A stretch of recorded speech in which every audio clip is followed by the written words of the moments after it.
Hi ಎಲ್ಲರಿಗೂ, ಇದು Sunday vlog. ನಾಳೆನೇ ನಾಗರ ಪಂಚಮಿ ಇರೋದ್ರಿಂದ ಸೇವಂತಿಗೆ ಹಾಗೆ ರೋಸ್ ಹೂವು ತೊಗೊಂಬಂದಿದ್ದಿತ್ತು. ಅದನ್ನು ಕಟ್ಟಿ ಮಾಲೆ ಥರ ಮಾಡಿಕೊಂಡ್ರೆ ನಾಳೆ ಅಂದರೆ ತಂಪು ಹೋಗೋದಿದೆ ಅಲ್ವಾ, ಹಾಗೆ ದೇವರಿಗೆ ಹಾಕೋಕ್ಕೆ ಚೆನ್ನಾಗಿರುತ್ತೆ ಅಂತ ಅಂದ್ಬಿಟ್ಟು ಇವಾಗ ಕಟ್ಕೋತಾ ಇದ್ದೀನಿ.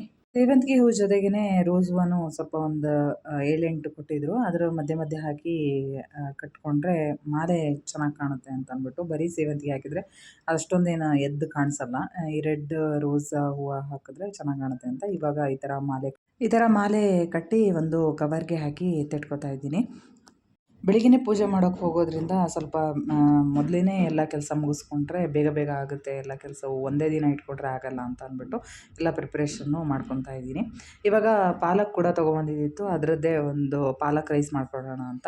ಇವಾಗ ಒಂದು ಬಾಣಲೆ ಇಟ್ಕೊಂಡು ಅದಕ್ಕೆ ಸ್ವಲ್ಪ ನೀರು ಹಾಕಿ ಉಪ್ಪು ಹಾಕ್ಬಿಟ್ಟು ಇವಾಗ ಪಾಲಕ್ ಏನು ತೊಳೆದು ನೆನೆಸಿಟ್ಕೊಂಡಿದ್ದೆ ಅದನ್ನು ತೆಗೆದು ಹಾಕಿ ಒಂದು ಸ್ವಲ್ಪ ಜಾಸ್ತಿ ಬೇಯಿಸ್ಕೊತಾ ಇಲ್ಲ, ಸ್ವಲ್ಪ ಕಲರ್ ಚೇಂಜ್ ಆಗೋ ತನಕ ಬೇಯಿಸ್ಕೊಂಡು ತೆಕ್ಕೊತಾ ಇದ್ದೀನಿ. ಇಲ್ಲಿ ತರಕಾರಿ ಅಂತ ಅಂದ್ಬಿಟ್ಟು ಟೊಮೆಟೊ ಮತ್ತು ಈರುಳ್ಳಿನ ಹೆಚ್ಚಿಟ್ಕೊಂಡಿದ್ದೀನಿ. ಇವಾಗ ಒಂದು ಮಿಕ್ಸಿ ಜಾರ್ ತೊಗೊಂಡು ಕೊತ್ತಂಬರಿ ಸೊಪ್ಪು, ಶುಂಠಿ, ಬೆಳ್ಳುಳ್ಳಿ ಹಾಗೆ ಗೋಡಂಬಿ ಸ್ವಲ್ಪ ಹಾಕ್ಕೊಂಡಿದ್ದೀನಿ. ಹಾಗೆ 4 ಕಾಳುಮೆಣಸು, 1 ಚಕ್ಕೆ, 2 ಏಲಕ್ಕಿ, 4 ಲವಂಗ ಹಾಕ್ಕೊಂಡಿದ್ದೀನಿ. ಹಾಗೆ ಈ ಬೇಯಿಸಿರುವಂಥ ಪಾಲಕ್ ಸೊಪ್ಪನ್ನು ಹಾಕ್ಕೊತಾ ಇದ್ದೀನಿ. ಹಾಕ್ಕೊಂಡು ಮಿಕ್ಸಿಯಲ್ಲಿ ಚೆನ್ನಾಗಿ ಪೇಸ್ಟ್ ಥರ ರುಬ್ಬಿ ಇಟ್ಕೊತಾ ಇದ್ದೀನಿ.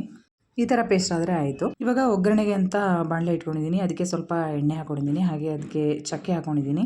ಆಮೇಲೆ ಒಂದು ಪಲಾವ್ ಎಲೆನ ಹಾಕ್ಕೊಂಡಿದ್ದೀನಿ. ಹಾಗೆ ಹೆಚ್ಚಿರುವಂಥ ಈರುಳ್ಳಿನ ಹಾಕ್ಕೊಂಡು ಫ್ರೈ ಮಾಡ್ಕೊತಾ ಇದ್ದೀನಿ. ಹಾಗೆ ಹೆಚ್ಚಿರುವಂಥ ಟೊಮೆಟೊನ ಹಾಕ್ಕೊಂಡು ಫ್ರೈ ಮಾಡಿಕೊಂಡು ಸ್ವಲ್ಪ ಉಪ್ಪು ಹಾಕ್ಕೊಂಡು ಫ್ರೈ ಮಾಡಿಕೊಂಡ್ರೆ ಟೊಮೆಟೊ ಬೇಗ ಸಾಫ್ಟ್ ಆಗುತ್ತಲ್ವ, ಸೊ ಹಂಗಾಗಿ ಉಪ್ಪು ಹಾಕ್ಕೊಂಡು ಫ್ರೈ ಮಾಡ್ಕೊತಾ ಇದ್ದೀನಿ. ಹಾಗೆ ರುಬ್ಬಿರುವಂತಹ ಏನು ನಾನು ಪೇಸ್ಟ್ ಇತ್ತಲ್ಲ ಅದನ್ನು ಹಾಕ್ಕೊಂಡು ಸ್ವಲ್ಪ ನೀರು ಹಾಕ್ಕೊಂಡು ಕುದಿಸ್ಕೊತಾ ಇದ್ದೀನಿ.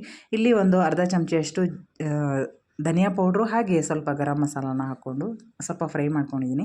ಇವಾಗ ಅನ್ನ ಮಾಡ್ಕೊಂಡಾಗಿದೆ. ನಾನು ಅದಕ್ಕೆ ಮಾಡ್ಕೋಬೇಕಾದ್ರೇ ಸ್ವಲ್ಪ ಬಟಾಣಿನ ಕೂಡ ಹಾಕ್ಕೊಂಡು ಬೇಯಿಸ್ಕೊಂಡಿದ್ದೀನಿ. ಸ್ವಲ್ಪ ಬೇಗನೆ ಈಸಿಯಾಗಿ ಆಗುತ್ತೆ ಅಂತ ಅಂದ್ಬಿಟ್ಟು ಇದು ಅನ್ನ ಹಾಕಿ ಕಲಸಿದ್ರೆ ಆಯಿತು, ಪಾಲಕ್ ರೈಸ್ ರೆಡಿ ಆಗೋಗುತ್ತೆ. ಅದ್ರ ಜೊತೆಗೇ ಮೊಸರು ಬಜ್ಜಿನ ಕೂಡ ಮಾಡಿಕೊಂಡೆ.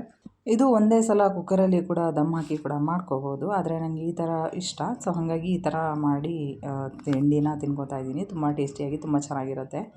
ಟೇಸ್ಟ್ ಸ್ವಲ್ಪ ಡಿಫ್ರೆಂಟ್ ಆಗಿರುತ್ತೆ ಈ ಥರ ಮಾಡೋದಕ್ಕೂ ಹಾಗೆ ಕುಕ್ಕರಲ್ಲಿ ಮಾಡೋದಕ್ಕೂ ಕೂಡ.